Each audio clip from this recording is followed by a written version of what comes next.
नमस्कार दोस्तों, मैं हूं डॉक्टर एल एन वैष्णव। हम खड़े हुए मध्य प्रदेश के दमोह जिला मुख्यालय पर शासकीय पॉलिटेक्निक कॉलेज में, जहां 4 जून को होगी मतगणना।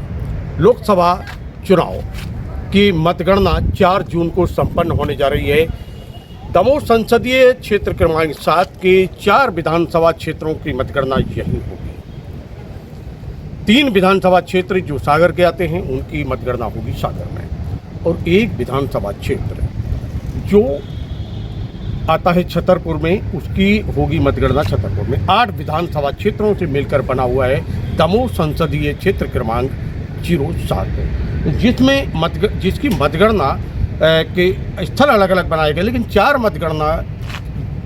विधानसभाओं के जो मतगणना है वो यहीं दमोह के इसी पॉलिटेक्निक कॉलेज में होगी। प्रातः 8 बजे पोस्टल बैलेट की गिनती प्रारंभ हो जाएगी। सुरक्षा व्यवस्था के इंतजाम किए गए हैं। यहाँ पर आप देख सकते हैं लगातार बैरिकेडिंग है यहाँ पर। और ख़ास बात यह है कि इस बार एक मिनी हॉस्पिटल भी यहाँ पर बनाया गया है। यहाँ पर पत्रकारों को बैठने के लिए एक अलग से व्यवस्था है, और राजनीतिक दल के लोगों को बैठने के लिए अलग से व्यवस्था है। मोबाइल लाने पर पूर्णतः प्रतिबंध कर दिया गया है। मोबाइल सिर्फ पत्रकारों के और कुछ अधिकारियों के आएंगे, और वह भी उस स्थान तक जाएंगे जहां उनको बैठने की व्यवस्था की गई है। उसके आगे किसी का भी मोबाइल नहीं जाएगा। दमोह के जिला निर्वाचन अधिकारी सुधीर कुमार कोचर ने कहा है कि कोई भी नियमों का उल्लंघन करेगा तो उसके विरुद्ध कार्रवाई अवश्य की जाएगी। मतगणना को लेकर के सारी तैयारियां अब अपने अंतिम दौर में हैं। इलेक्शन कमीशन के जो निर्देश हैं, उन निर्देशों का पूरा पालन करते हुए सारी तैयारियां की जा रही हैं। और C-1 यानी काउंटिंग से एक दिन पहले पोस्टल बैलेट यहाँ से स्ट्रांग रूम में शिफ्ट किए जाएंगे। उसके भी प्रोटोकॉल का पूरा व्यवस्था कर ली गई। तदनुसार राजनीतिक दलों को सूचना दे दी गई है। 3 लेयर में सुरक्षा व्यवस्था मतगणना स्थल पर चाक चौबंद की गई है। मेरे द्वारा और पुलिस अधिकारियों के द्वारा डेली बेसिस पर स्ट्रांग रूम का निरीक्षण दिन में 2 बार किया जा रहा है। जो मतगणना के लिए जो कक्ष हैं हमारे, उन कक्षों में पूरे जो सिक्योरिटी के प्रोटोकॉल हैं उसके अनुसार सारी व्यवस्थाएं बनाई जा चुकी हैं। टेबल कुर्सी लगाने का काम और जालियां वगैरह लगाने का काम, बैरिकेडिंग का काम लगभग कंप्लीट हो चुका है। इसके अलावा बाहरी परिसर में टेंट वगैरह लगाए जा रहे हैं, जिसमें कि अभ्यर्थियों के लिए, मीडिया कर्मियों के लिए, मेडिकल और अन्य फैसिलिटीज़ के लिए व्यवस्थाएं दी गई हैं। फायर ब्रिगेड, एम्बुलेंस, इन सब की व्यवस्थाएं भी, वहाँ पर जनरेटर, ये सारी व्यवस्थाएं भी बना ली गई हैं पूरी तरह से।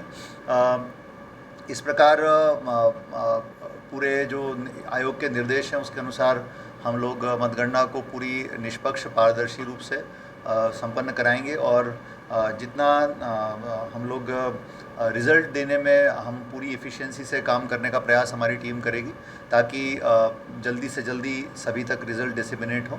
इस बार हम लोगों ने शहर में 4 स्क्रीन लगवा रहे हैं हम लोग 4 अलग अलग जगहों पर।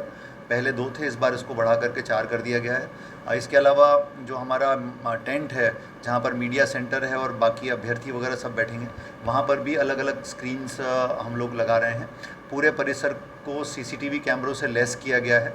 और इसके अलावा वो CCTV कैमरे के फुटेजेस देखने के लिए स्क्रीन प्रेक्षक के कक्ष में और RO के कक्ष में लगाई गई हैं, ताकि और पुलिस भी उस पर लगातार निगरानी रखेगी ताकि किसी प्रकार की कोई ऐसी घटना ना हो। प्रशिक्षण हम लोगों ने आयोग के निर्देश 2 बार प्रशिक्षण देने के हैं, लेकिन हमने 3-3 बार प्रशिक्षण देने का काम हम लोग कर रहे हैं, ताकि कहीं पर भी कोई चूक की गुंजाइश न रहे। और हमने मतगणना में जो सहायक हैं, मतगणना कर्मी जितने हैं, सभी मतगणना कर्मियों का प्रशिक्षण, माइक्रो ऑब्जर्वर्स का प्रशिक्षण, मीडिया कर्मियों का प्रशिक्षण, मतदान एजेंटों का मतगणना एजेंटों का प्रशिक्षण, इन सब के प्रशिक्षण लगातार चल रहे हैं और ये 2 तारीख तक समाप्त हो जाएंगे। तो इस प्रकार से सारी व्यवस्थाएं सुनिश्चित करने का काम किया गया है, ताकि निर्वाचन की भांति ही मतगणना भी सुव्यवस्थित रूप से संपन्न हो। परिणाम कब तक आ जाएंगे, क्या संभव है? अब जो आयोग के निर्देश हैं उसके अनुसार ठीक सुबह 8 बजे मतगणना प्रारंभ होगी, जिसमें सबसे पहले पोस्टल बैलेट की मतगणना प्रारंभ होती है। और जो इलेक्ट्रॉनिक पोस्टल बैलेट हैं उसको स्कैन करके उसको खोला जाता है उसके बाद, और फिर उसके बाद वो पोस्टल बैलेट में वो मर्ज होते हैं। एंड देन फिर पोस्टल बैलेट की गणना शुरू होती है। तो पोस्टल बैलेट की गणना शुरू होने के बाद लगभग 8:30 बजे तक जो है ईवीएम मशीनों से गणना शुरू हो जाएगी। तो मुझे लगता है कि दोपहर के बाद आई थिंक शुरुआती रुझान या परिणाम आना शुरू हो जाएंगे। 8 विधानसभा की जानकारी यहीं से। हाँ जी, 8 विधानसभा क्षेत्रों की जानकारी, चूंकि ये लोकसभा निर्वाचन है तो ऐसी स्थिति में 8 विधानसभा क्षेत्रों की जानकारियाँ लोकसभा के दृष्टि से यहीं पर दमोह में कलेक्ट की जाएंगी और उसके बाद रिटर्निंग ऑफिसर के द्वारा उसकी एक समेकित घोषणा की जाएगी।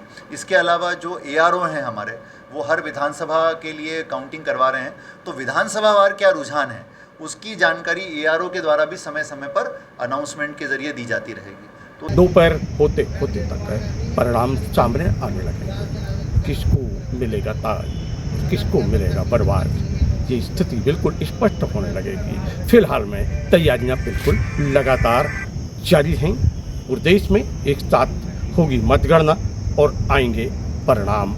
इंतजार करिए, हम आपको देते रहेंगे पल पल की जानकारी।